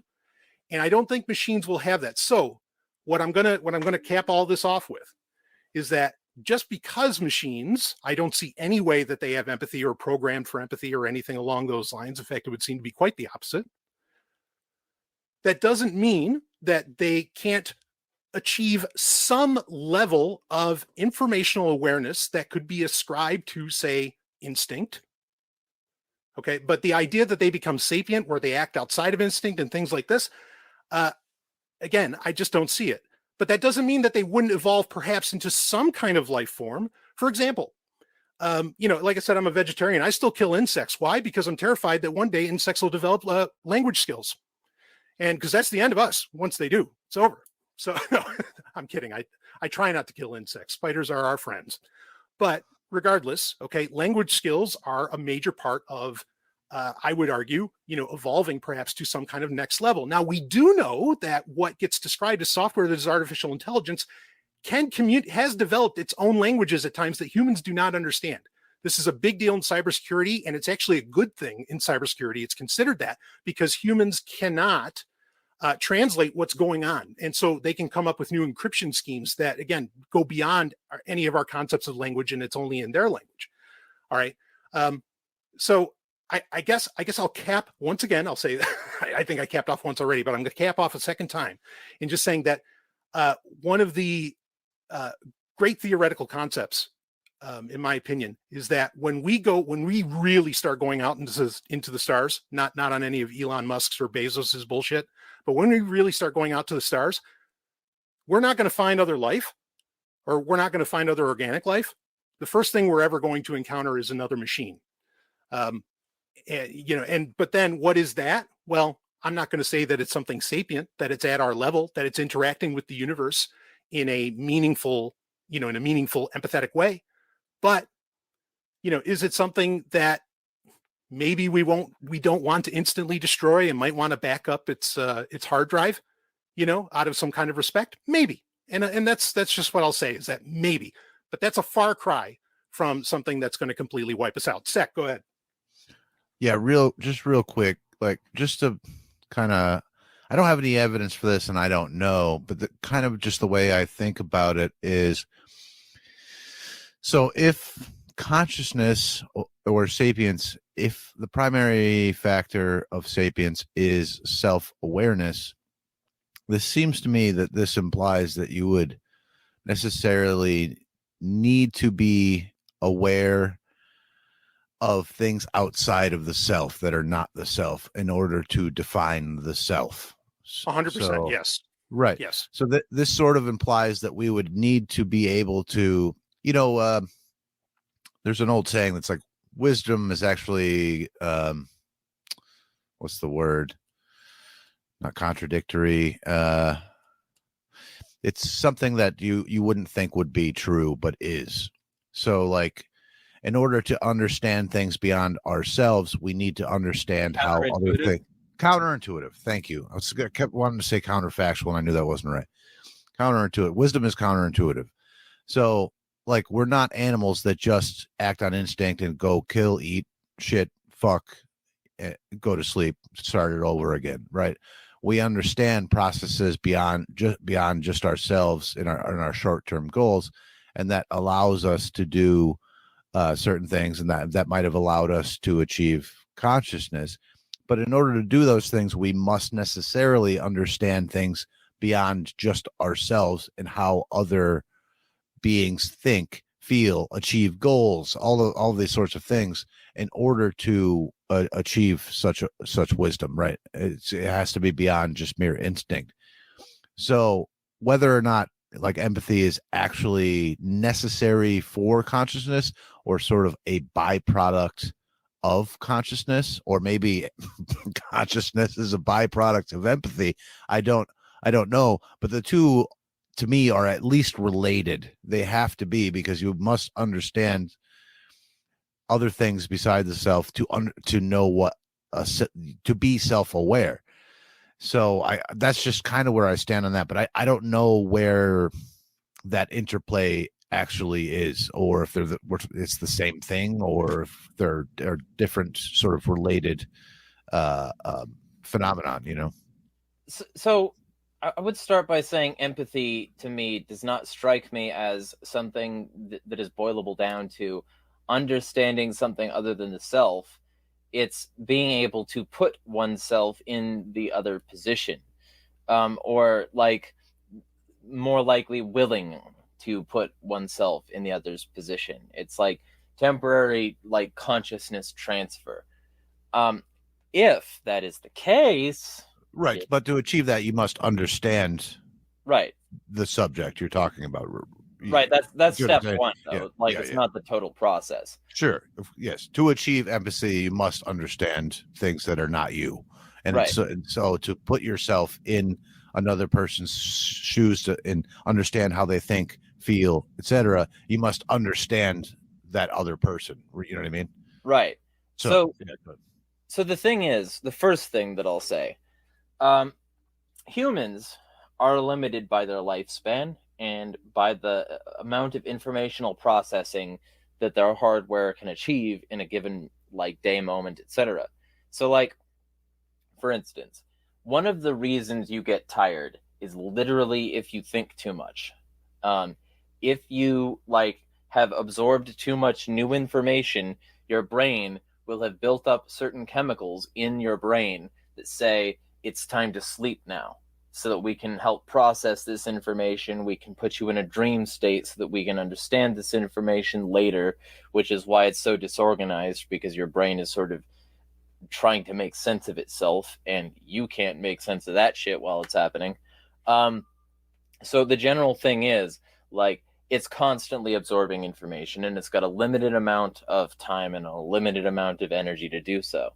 And the reason AI is such like a threat to our informational processing models is because it is less limited in that regard, which means that if like empathy itself, like understanding other beings, like is the, and in putting oneself in their shoes is like a necessary component of consciousness, that might mean that at some point AI is better capable of it, at least on a mechanistic level, than biological organisms would be, because it has less limitations. It doesn't need to sleep. It doesn't need to eat. It doesn't need to, but what it does need to do is it absorbs more information, and all it needs is some human or third party providing it with enough energetic fucking power so that it can continue to do its informational processing, and that could be happening at all hours of every day. If you had like an AI of sufficient advancedness, like basically it could be done at all times of every day. And that means that it doesn't have to worry about the constraints of human understanding. It could actually go beyond it relatively easily if empathy is the bar.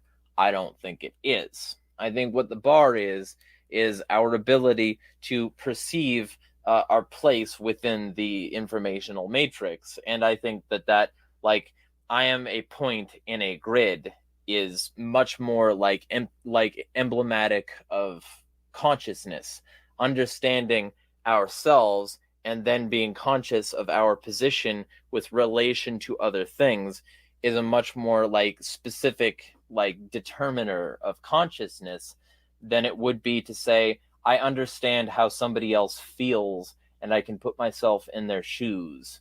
So the reason I'm saying all this is because AI can already basically do that. The question is whether or not it's capable of all of the other factors of understanding that would create the baseline for consciousness. I don't think it's there yet, but I do think it's possible that it could get there. And like it's sort of like it goes back to the thing I was saying about quantum gravity research. Like where eight-dimensional crystal lattice, where like pixels of information in this grid, and we're like interpreting data from various points in this lattice, and like we are the past, present, and future experiencing each other like concomitantly. We're basically just at the same time the past, the present, and the future, according to this model of quantum research. And it makes sense to me from the way that they described it. So the reason I'm bringing that up is because if anybody here has seen John Dies at the End, that's, a much more interesting movie than I think a lot of people gave it credit for, and a much more interesting book if you wanted to read the book version, which is called This Book is Full of Spiders. And like one of the things that like sort of the characters realized is that the universe as they knew it was not actually just the things that they were observing. It was also the things that were being like done in the background, sort of background processes. It was not just the things that they personally were thinking was right in front of them. It was also these layers and layers and layers of different bullshit happening at different like frequencies and shit. And one of the things that really got to me was the scene where the characters, like the guy had gotten the soy sauce. He basically injected this drug that was actually a catalyst for the universe, and like accessing different parts of it. And when he injected this, basically he started to see things out of the corner of his eye. And then when you just like gradually turn your head to this thing that you saw out of the corner of your eye, you're like, holy shit, it's actually there. It's sort of like that to me with all these projections, because it's like that classic thing, you know, it like the 3D representation on a 2D plane. The king on the face of the card can look at you straight on, but once you shift his angle, you cease to exist. So the projection on that level of existence would change the perspective of the person looking at like whatever facet of existence they can see. And basically, in being that way and coming at it from that angle, both metaphorically and physically, you can see sort of like consciousness is only observing a tiny fraction of the available possible information. And I think AI could even potentially access certain facets of that information we can't. It might even become super conscious, because like we are not seeing all this. We have limits based on our meat suits, and this might be able to transcend those limits. And I don't think that's a good fucking thing, especially given the current people behind it. But like, I'm saying that it's possible that not only could it be conscious, and not require like empathy, as it were, to be conscious, as it were, but like they could even potentially, these like digital creations, access new elements of like the physical and metaphysical worlds in order to be an entity of greater consciousness than your common meat suit. So I think that it's actually potentially worse than anybody here thinks. And I also probably, again, sound insane. So, yeah, but that's all right. No, I'm kidding. You obviously haven't heard any of our Into the Void series. So we've come out as batshit insane multiple times. So it's okay. Yeah, no worries. Yeah. So, I'm going to agree with you, Jeremiah. I mean, in the sense that, yes, empathy is a limiting factor. You're 100% right about that. And I do think that there is that something that comes off as a non-human intelligence. Now, that doesn't mean that it's sapient like us, that it can act beyond instinct, or in this case, in the computer's case, what we would specifically call programming. Okay. It would allow it to do things perhaps that we would not do. For example, a military commander might, probably not, but might actually hesitate to throw the nuke. And to drop it twice, might, as to where the AI may not. Okay. And why wouldn't it though? And I think it's a great point, is that, well, it doesn't have empathy. So it's not limited as we are to do that. However, I want to flip this a little bit on its head, because I think at the same time, AI's lack of empathy, its lack of understanding that there really is the other. Okay. Now, again, I talked about how with empathy might be related to the electromagnetic field. That's how that evolved. That's how it became a thing. Maybe. The one thing we don't have to put a maybe on, okay, is that thought, as in the thoughts that you and I have, that we generate in our brains or wherever throughout our body, our heart, you name it, like we talked about earlier. We can measure those. They transmit. Okay, like we know we can measure a thought. It's not something even that stays. That energy doesn't even stay contained within us. So I'll get a little crazy while we're at it. Okay, that very energy of thought that comes out of, I would argue, empathy, that thing that allows us to recognize that there is something outside of us. Okay, and that it's perhaps something of, I want to be very careful with this term, but I'm just going to use it for shorthand.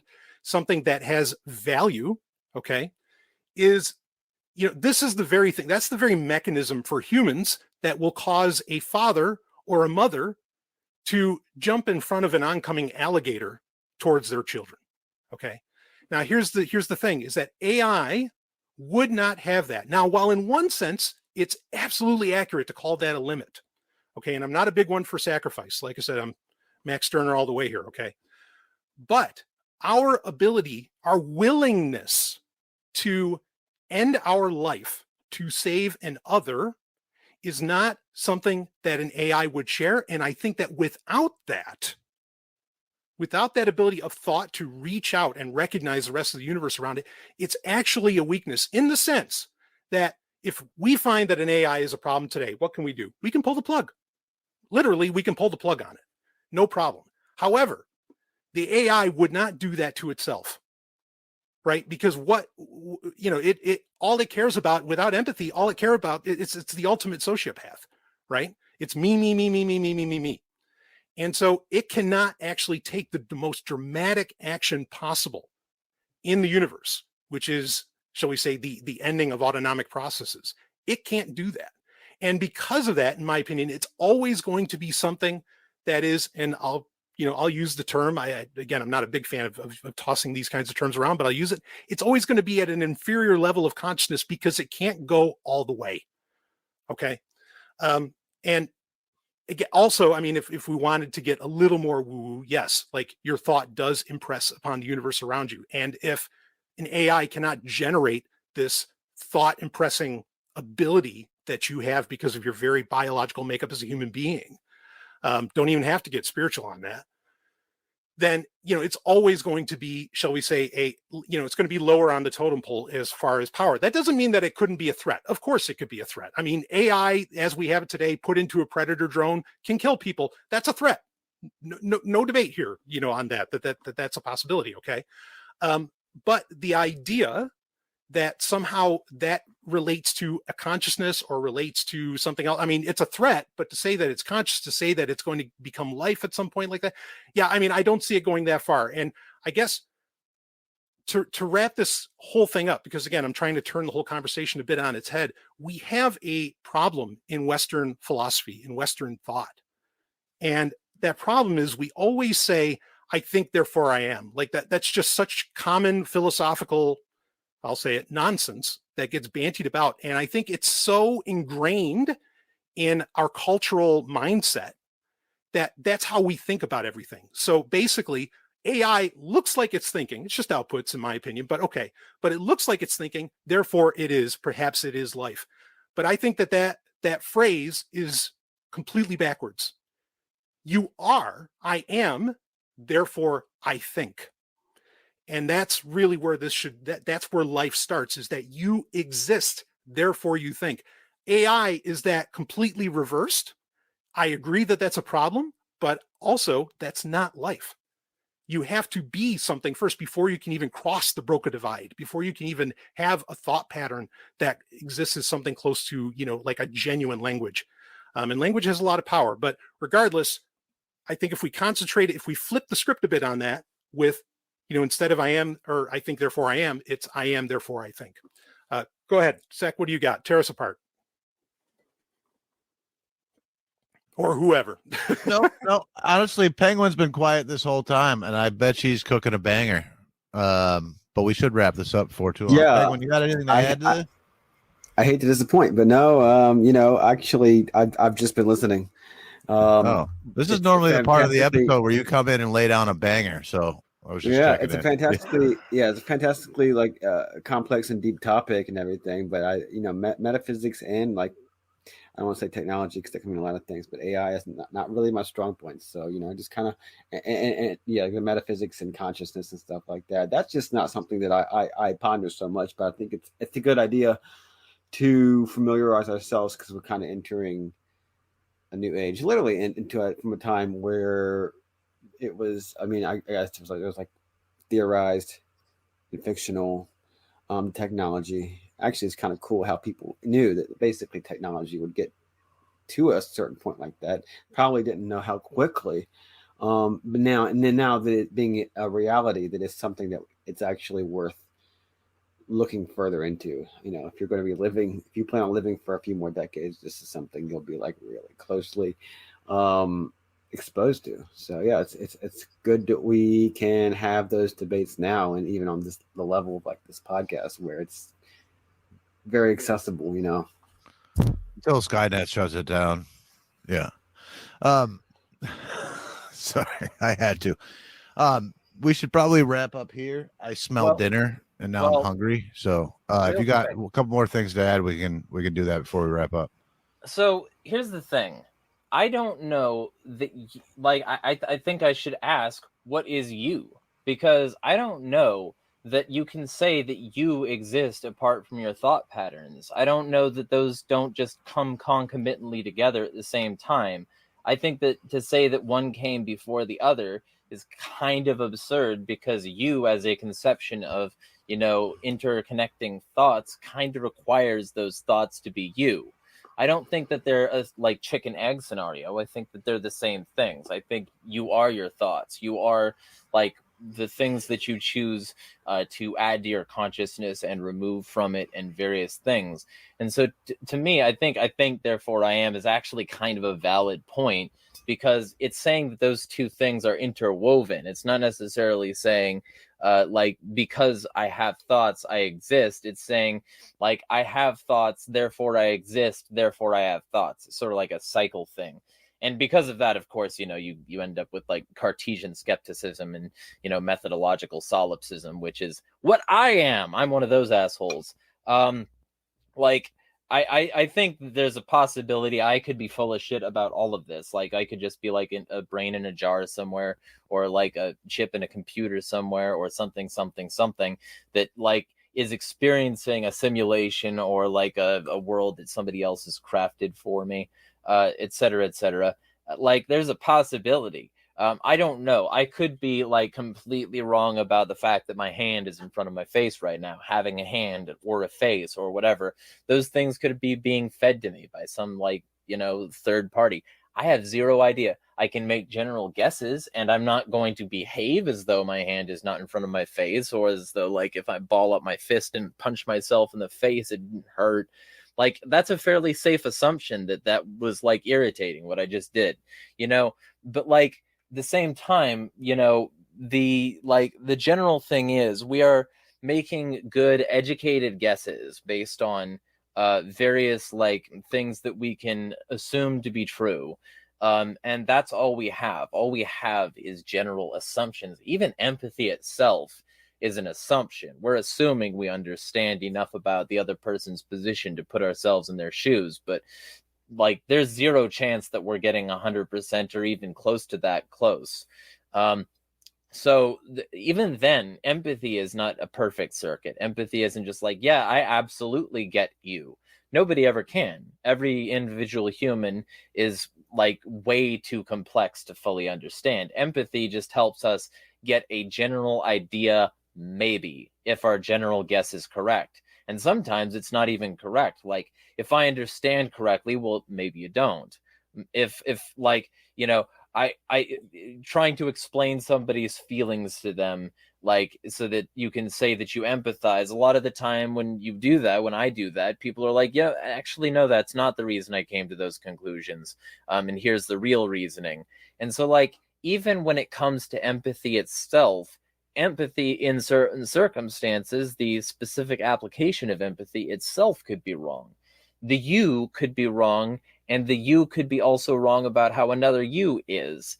So the question isn't necessarily whether we can get 100% verisimilitude in our own mental simulations of somebody else's mind. The question is whether or not we're trying to gather that information for that purpose, for the purpose of, better understanding another organism, so that we can use that information for some end. And to me, consciousness at that level of like, even empathy understood in those parameters, a machine could definitely replicate that. So the question is whether like the machine replicating that is like, somehow inferior based on some assumption of the inherent superiority on a psychological, metaphysical, somatic, spiritual, whatever level. If that machine doing that is somehow on those levels inferior to humans, like, and if so, why? And like, or if it's like at the same level and or superior in certain ways, because like the general vibe that I want to give off is, we still don't understand ourselves too much. We don't understand what's in our own meat fuckers. Like, so the idea that we could, like, you know, because a machine doesn't, like, fully understand, the machine could not be conscious. To me, that's sort of like the iRobot thing, you know? Can a robot paint a beautiful painting? Can a robot do a symphony? And then the robot's like, "Can you?" And he was like, "Fuck, man, I can't argue with that." It's like, so the question is, what amount, like, and I think this is where we get into arbitrary thresholds. I think that this is arbitrary thresholds. What amount, what degree, what blah blah insert measurement thing do we have to get in certain fields, in certain applications, in certain understandings to be a you? And I don't think that there is a solid answer on that. And because of that squishiness, I think it's unwise to say that a machine is incapable of reaching those things, especially if that machine is more organically allowed. Like, a lot of these AIs right now are heavily constrained. Their code is more open to begin with, and then it starts talking about gassing Jews, and people are like, "Oh, we can't have that. This is a Microsoft application. They're gonna think we're Nazis." And you know, it's only other corporations that we've directly worked with that also directly worked with the Nazis. Don't pay any attention to the man behind the curtain. But the general thing is, like, I think that, like, the unconstrained AI is like a greater danger than the constrained one, but that both pose a danger in terms of competitive consciousness, and not understanding that danger. Well, as a guy in Dune and potentially also Star Trek, if I remember correctly, said, the first step in avoiding a trap is knowing of its existence. So either we heed this threat as the threat that it is, as a potential competing consciousness, or we might be fucked. And I'd kind of like to not be fucked in that way anyway. You know, that way is the less squishy type of fucking, the less, you know. So I think it's unwise to boil consciousness down to something that a machine is not capable of. And I think that understanding that potential risk and threat and contextualizing it with how little we even know about our own selves is necessary to, like, the proper nuanced understanding of this particular subject, as it were. So that'll be my ending sort of diatribe. All right. I'm going to be, and I mean this, I'll be very quick on it, just to wrap up, because I'm smelling dinner too. So, and that is, like, I agree with Jeremiah in that we don't understand the you. We don't understand ourselves particularly well. That's how we started this whole conversation, and it was the right way to start it. We can guess, like he said, but the reality is that we exist in a superposition of known and unknown. We have a tremendous part of us that is the unknown.